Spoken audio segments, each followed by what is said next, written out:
આ વડોદરા શહેરનો Varasiya ring road છે। આ રોડને 1.5 વર્ષ પહેલા 4.5 કરોડ રૂપિયાના ખર્ચે બનાવવામાં આવ્યો છે।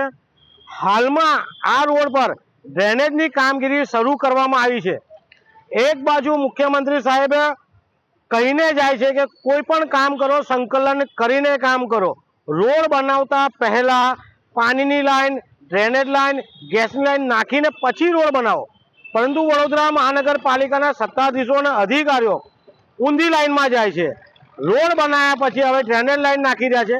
4.5 કરોડ રૂપિયાનો આ રોડ છે, હવે ખોદવામાં આવી રહ્યો છે, એટલે ક્યાંક એની વેલિડિટી પણ હવે પૂરી થઈ ગઈ છે। મુખ્યમંત્રી સાહેબ વારંવાર શિખામણ આપે છે, પરંતુ આ જાડી ચામડીના સત્તાધીશો અધિકારીઓ આ શિખામણ સાંભળતા નથી। કહેવાય ને કે શેઠની શિખામણ ઝાંપા સુધી તેવો અત્યારે હાલ વડોદરા શહેરનો થઈ ગયો છે।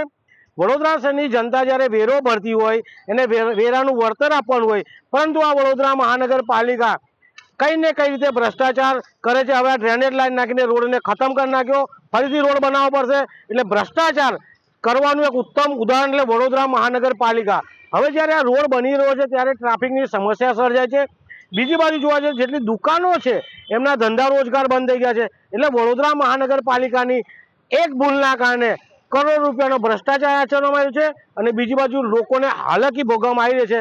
અમારી વડોદરા શહેરના સત્તાધીશોને વિનંતી છે કે સંકલન કરીને તમામ વિભાગો સંકલન કરીને કામ કરે તેવી અમારી માંગ છે। સામાજિક કાર્યકર અતુલ ગામેચી।